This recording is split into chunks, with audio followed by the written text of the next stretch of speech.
태어나는 순간부터 이미 망가져 있었다면 그건 과연 누구의 죄일까요?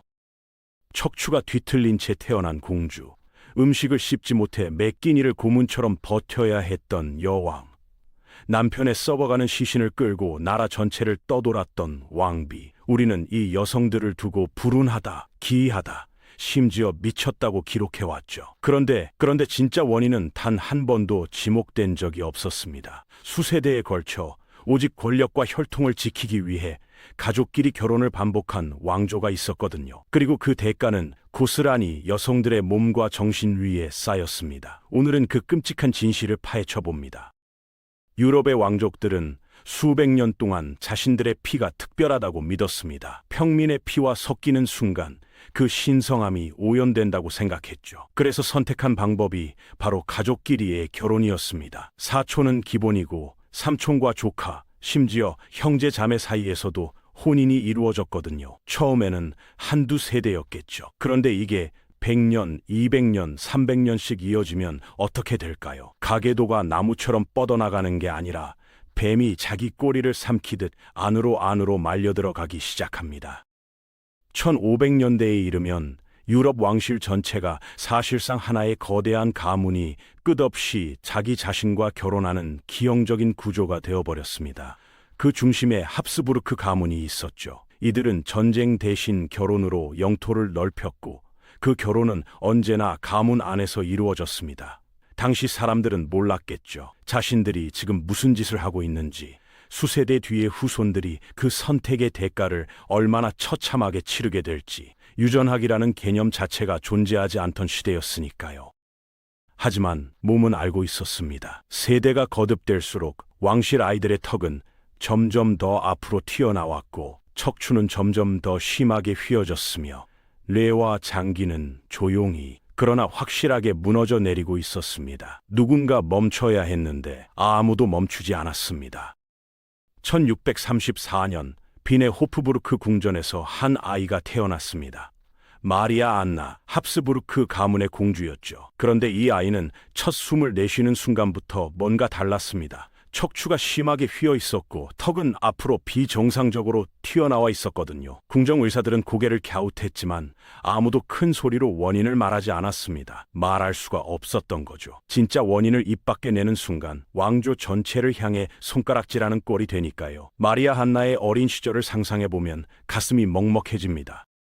또래 아이들이 궁전 복도를 뛰어다닐 때 그녀는 똑바로 서 있는 것조차 힘겨워했습니다. 튀어나온 턱 때문에 음식을 제대로 씹을 수가 없어서 매 식사 시간마다 잘게 다진 음식만 억지로 넘겨야 했죠. 밥 먹는 일이 고문이었던 겁니다. 그러던 어느 날 그녀는 벽에 걸린 조상들의 초상화를 바라보다 멈췄습니다. 증조 할머니의 턱, 할아버지의 눈, 어머니의 구부정한 어깨, 전부 자신과 똑같았던 거예요. 그 순간 그녀는 직감했을 겁니다. 이건 하늘이 내린 벌이 아니라 가문이 대물림한 저주라는 걸 알아버린 거죠. 하지만 알았다고 해서 달라지는 건 아무것도 없었습니다. 그녀는 여전히 합스부르크의 공주였고 그 핏줄에서 도망칠 방법은 이 세상에 존재하지 않았으니까요. 마리아 안나의 삶은 궁전 안에서도 철저히 그늘진 곳에 놓여 있었습니다. 의사들은 그녀 앞에서는 신의 뜻이라 했고 문이 닫히면 서로 수군거렸죠. 합스부르크의 저주라고요. 하지만 처방은 없었습니다. 척추 각도를 재고 턱의 기형 정도를 기록하고 다시 돌아가는 게 전부였죠. 그녀는 연민의 대상이 아니라 관찰 대상이었던 겁니다. 두꺼운 커튼을 치고 방 안에 틀어박혀 지내는 날이 많아졌습니다. 그런데 놀라운 건 그 어둠 속에서도 그녀의 지성은 꺼지지 않았다는 거예요. 역사책을 읽고 철학을 공부하고 상상 속에서만큼은 자유로웠습니다. 몸은 가뒀지만 생각까지는 가두지 못했던 거죠. 혼담 이야기가 나올 때마다 조용히 사라졌습니다. 사촌 간 결혼이 당연하던 시대였음에도 그녀의 상태는 너무 심각해서 어느 가문도 선뜻 나서지 않았거든요.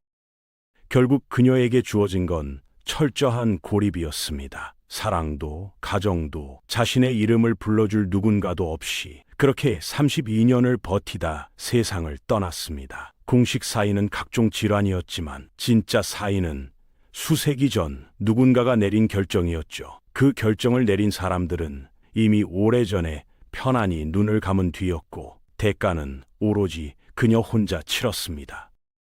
후아나 이야기를 하려면 먼저 그녀가 얼마나 뛰어난 사람이었는지부터 말해야 합니다. 1479년 스페인에서 태어난 그녀는 라틴어, 프랑스어, 포르투갈어를 자유롭게 구사했고 당대 여성에게 허락된 교육의 한계를 훌쩍 뛰어넘는 지성을 가지고 있었습니다. 위대한 여왕이 될 제목이었죠. 그런데 그녀의 부모 역시 친척 관계였고 이미 그녀의 피 안에는 보이지 않는 균열이 새겨져 있었습니다. 문제는 결혼이었습니다. 정치적 동맹을 위해 맺어진 상대는 부르고뉴의 필리프, 별명이 미남왕이었죠.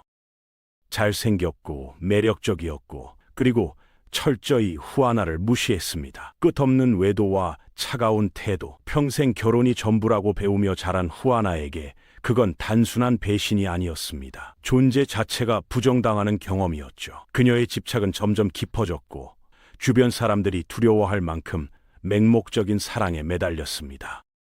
그리고 1506년 필리프가 갑자기 죽었습니다. 후아나는 완전히 무너졌죠. 장례를 거부했습니다. 부페에 가는 남편의 관을 직접 끌고 스페인 전역을 떠돌았고 시신에 입을 맞췄습니다. 세상은 그녀를 광녀라고 불렀습니다. 하지만 그 광기의 뿌리에 무엇이 있었는지는 아무도 묻지 않았습니다. 후아나가 무너지자 가장 먼저 움직인 건 그녀의 아버지였습니다. 아라곤의 페르디난드, 딸의 슬픔을 치유할 방법을 찾은 게 아니었습니다. 권력을 빼앗을 구실을 찾은 거였죠. 극심한 슬픔과 기이한 행동, 그걸로 충분했습니다. 후아나는 미쳤다고 선언되었고 수녀원에 감금되었습니다. 나중에 왕이 오른 아들 카를로스 5세도 마찬가지였습니다. 어머니를 꺼내주지 않았어요. 오히려 더 단단히 가뒀죠. 후아나가 살아있는 한 자신의 왕위가 흔들릴 수 있었으니까요.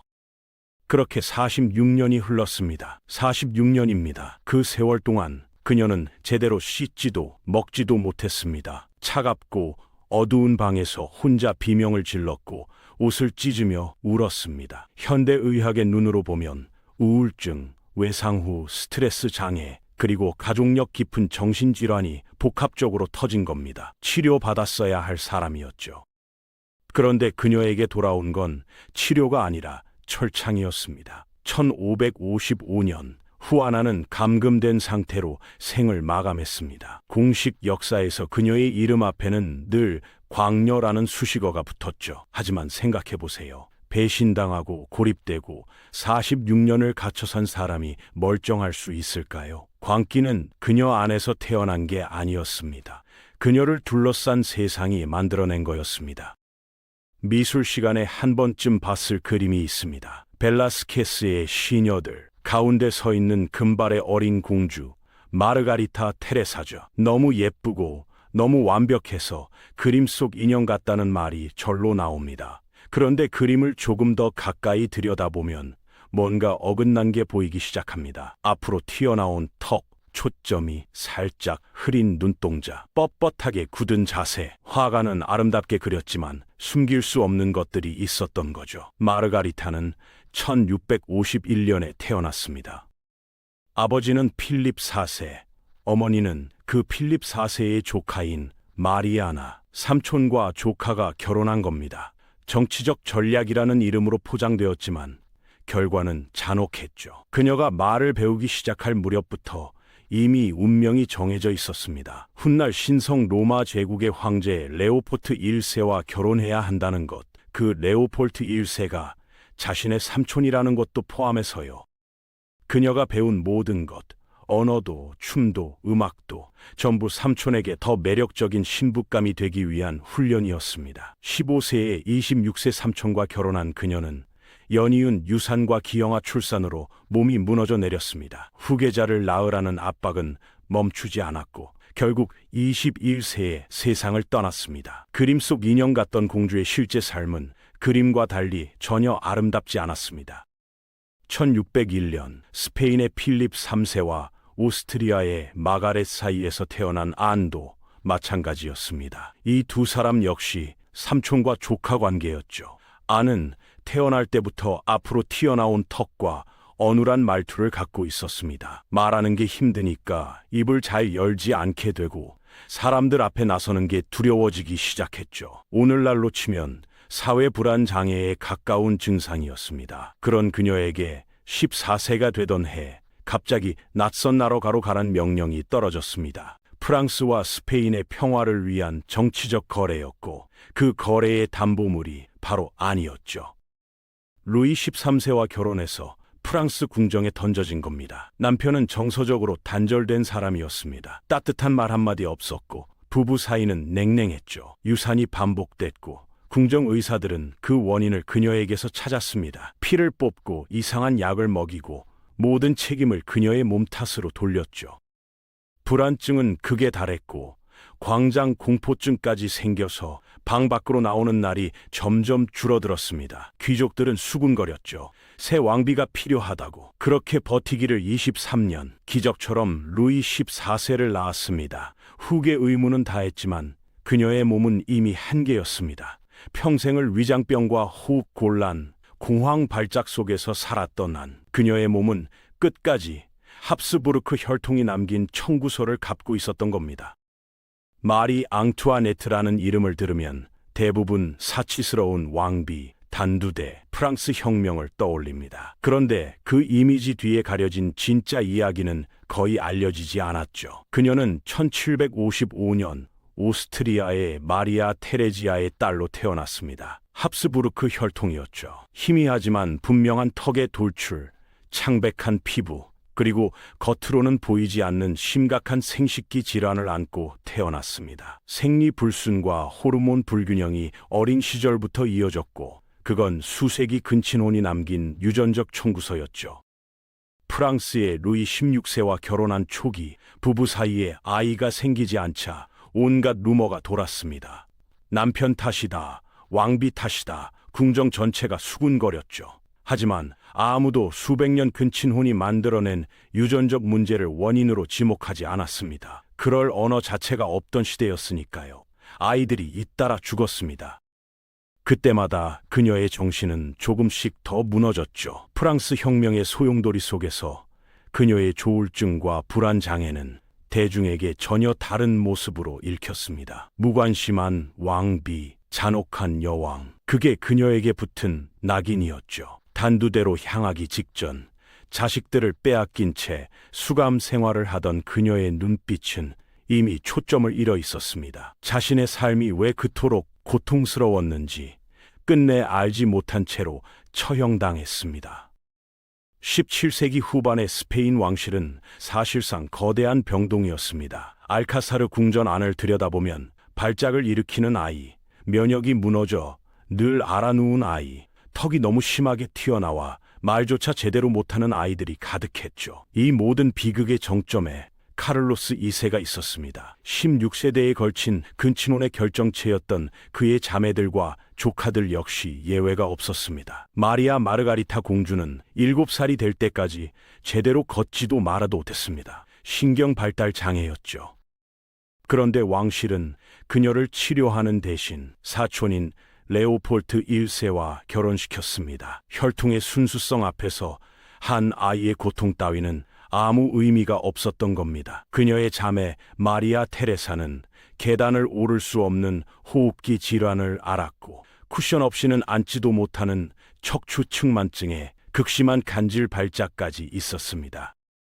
그럼에도 정략 결혼의 도구로 쓰였죠. 이 여성들은 서로에게 편지를 썼습니다. 유산의 공포, 아이를 잃은 슬픔, 자신의 몸이 왜 이런지 모르겠다는 절망을 털어놓으며 스스로를 저주받았다고 자책했죠. 진짜 원인이 DNA에 있다는 걸 그들은 끝내 알지 못했습니다. 알았다면 자책하는 대신 분노했겠죠. 그 분노는 충분히 정당했을 겁니다.